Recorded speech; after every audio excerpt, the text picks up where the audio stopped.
Radio on Fire talks to America through digital news broadcasts and social media content. We are a rising multimedia platform generating over 350,000 listeners and viewers per month through our audio and video streams. From politics, breaking news, celebrity info, sports talk, pop culture, and so much more, Radio on Fire keeps our audience covered. So, this is something that Republicans have been talking about and trying to downplay. But as feared, coronavirus deaths are rising again in this country. Deaths are rising. And when you hear people say that, oh, it's a hoax, or we're on the light side of the tunnel, you see, it's almost over and we bend in the corner and stopping the spread. No, we are not. And usually the reason that we're not is because of people that are denying that's even an issue. People with that mindset are some of the people that are spreading this virus. Deaths per day from coronavirus in this country are on the rise again. We talked about this potentially happening back in the springtime. Despite assurances from Donald Trump over the weekend, we're rounding the turn, we're doing great. Somebody shut him up, please. No, we are not. It is a lie. Election day just 1 week away. Average deaths per day across this country are up 10% over the last 2 weeks. So what is that? Let me give you some hard numbers. So from 721 to nearly 794 as of yesterday. This is according to Johns Hopkins University. Newly confirmed infections per day are rising in 47 states, and deaths are up in 34. Health experts had warned us it was only a matter of time before deaths turn upwards. Given the record-breaking surge that is all over this country, deaths are a lagging indicator. That's, of course, something that happens after we see the rise, we see the spike. Generally takes a few weeks for people to sicken and then eventually die from the coronavirus. So when you have people on TV pushing, herd immunity, because whenever you hear people talking, oh, it's not that big of a deal, masks don't work, or we wear masks when it's convenient or when we can, they are really pushing herd immunity, meaning they want everybody to get it. The people that die, and everybody else is supposed to be okay. That strategy is irresponsible. And it's downright criminal. The virus is blamed for more than 8.6 million confirmed infections and over 225,000 deaths in the country. So it is up to you to take the information, listen, and protect yourself, your family members, and your loved ones. The true number of infections is even higher because many Americans have not even been tested, right? People can be infected and spread without ever feeling sick. So just because the president survived, or the president's kid, or the lady that he parades around with and calls his wife, just because they survived doesn't mean you will, doesn't mean your grandmother will, doesn't mean your aunt will, or your mother or father, or your child. It doesn't mean any of that.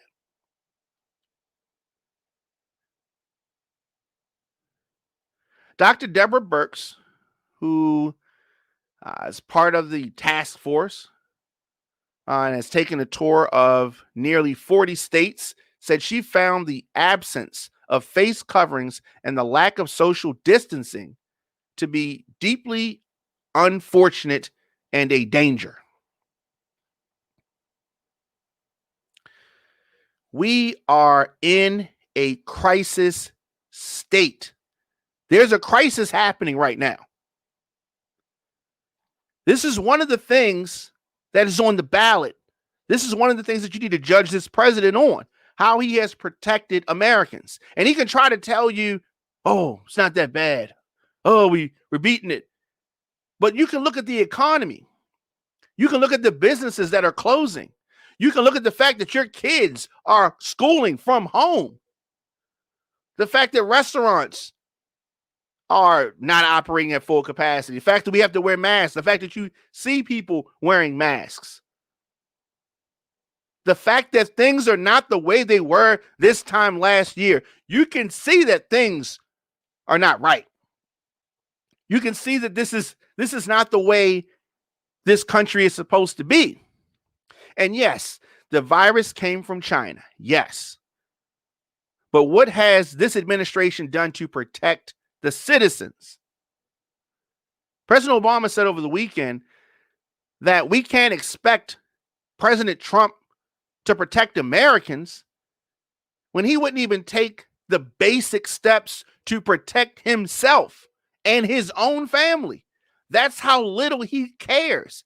He doesn't care about himself, his kid, his wife, let alone the people that work with him, let alone his so-called supporters. So you know what he feels about the rest of America, because most Americans did not vote for Donald Trump. Most Americans did not vote for Donald Trump. Hillary Clinton, for all her flaws, got more votes than Donald Trump. Be clear.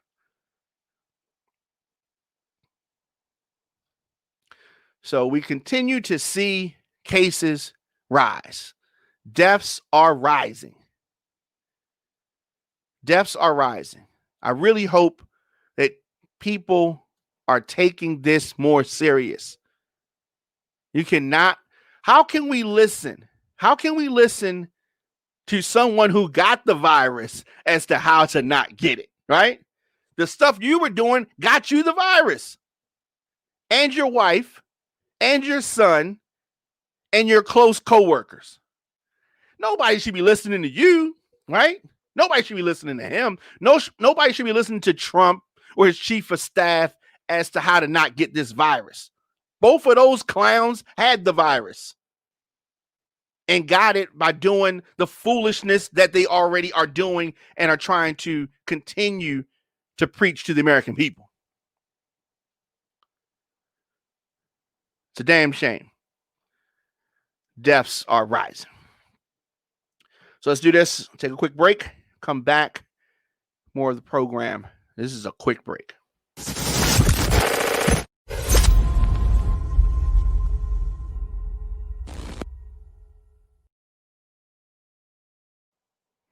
I told you it was going to be a quick break. You thought I was playing. GOP senators are moving toward the confirmation to the high court of Amy Coney Barrett. So she is she's going to be on the court. They have been able to overpower the Democratic opposition. Senate Republicans are set to confirm Barrett to the Supreme Court. This is not a good thing.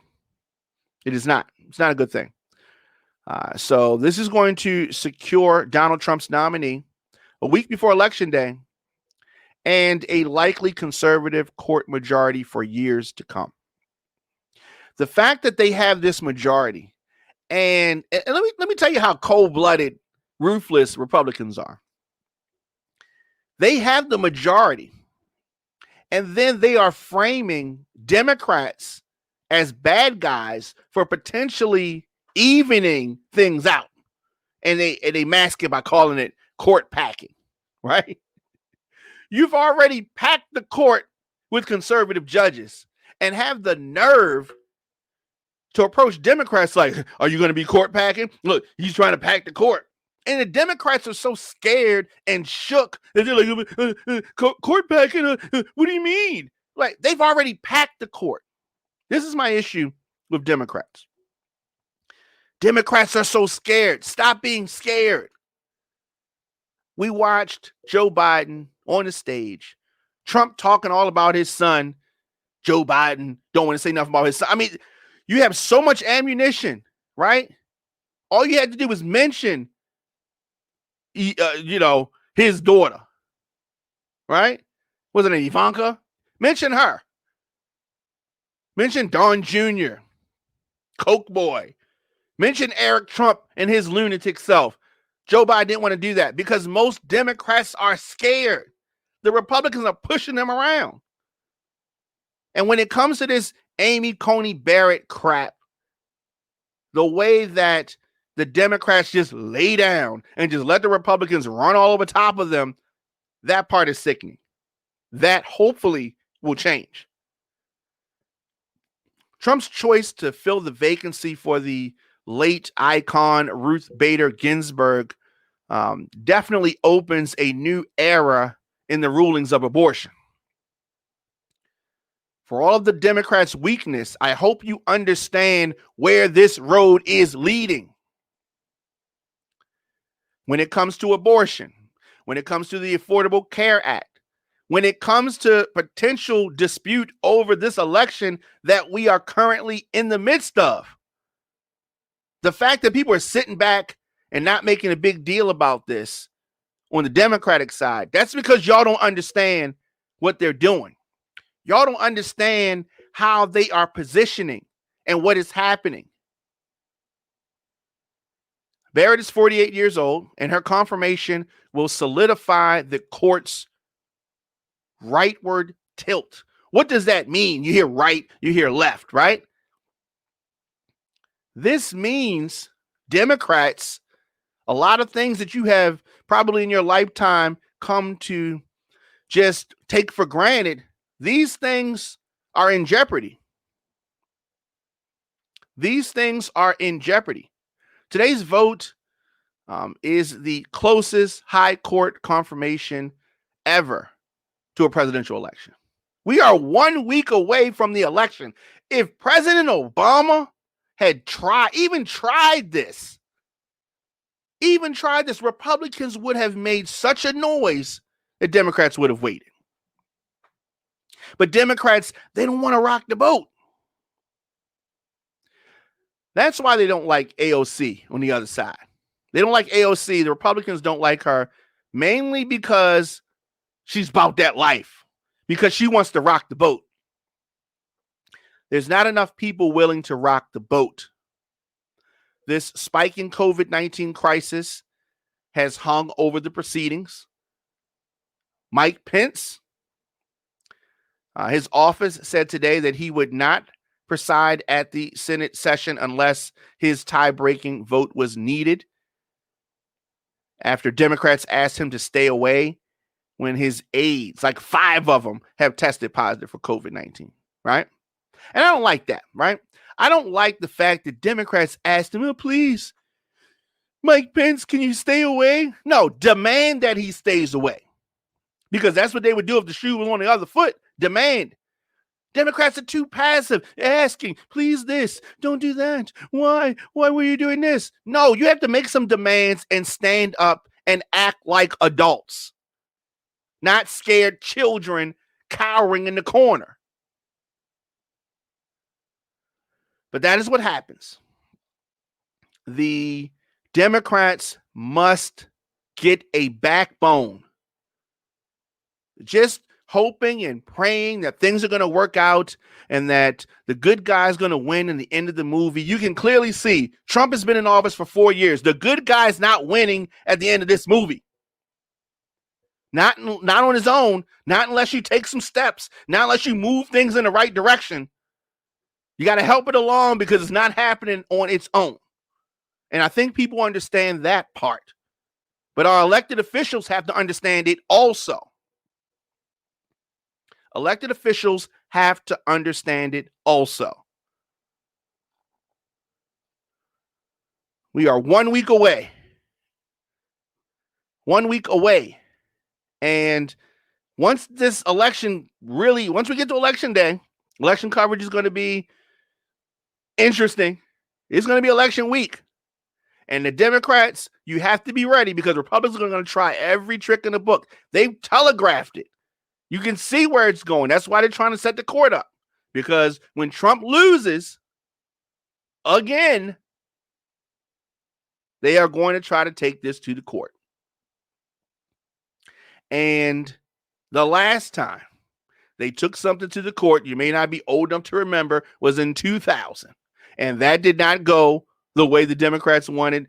The winner was robbed and Bush Jr. was put in office. And they're trying to relive that and do the same thing with Donald Trump. And the Democrats sat back and didn't do nothing about it. So we're going to see what happens. I have talked about this often, and I'm going to talk about this again. Democrats need to stand up and not take anything that the Republicans do. The Republicans lie. The Republicans cheat. The Republicans steal. And Democrats just sit there and say, oh, well, that's not a nice thing. I wonder why he did that. We want to appeal to their better angels. No, they're not going to do that. That's not what criminals do. Not real criminals. Not the criminals that we're dealing with. Just tuning in to the Diamond K Show here on Radio on Fire, of course, at the Diamond K Show at Radio on Fire. And, you know, I'm in a mood. I'm in a mood. Just as close as we are to getting this clown out of office, I'm still not 100% sure that things are going to go the way they need to go. We need everybody to get out and vote. And then if they try some shady stuff, we need everybody to not sit and accept the foolishness. We need our elected officials to grow a backbone, to grow a sack, to put on their big people clothes and do what you were elected to do.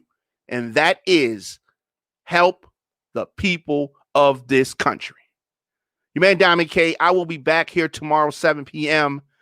at the Diamond K Show at Radio on Fire. Of course, you can always follow the program on Spotify or wherever you're hearing this broadcast. Follow the Diamond K Show. Radio on Fire is listener-supported internet talk radio and podcast network, streaming from our production facilities in Baltimore and Atlanta.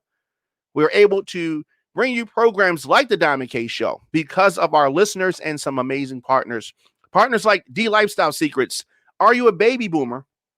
Translation, were you born between 1946 and 1964? Well, more than 71 million Americans are baby boomers. And as you continue to get older, baby boomers want to stay mobile and experience as few aches and pains as possible. DLifestyleSecrets.com helps you do just that. They provide a blueprint to reduce and or eliminate joint pain by teaching its members to communicate naturally with their bodies.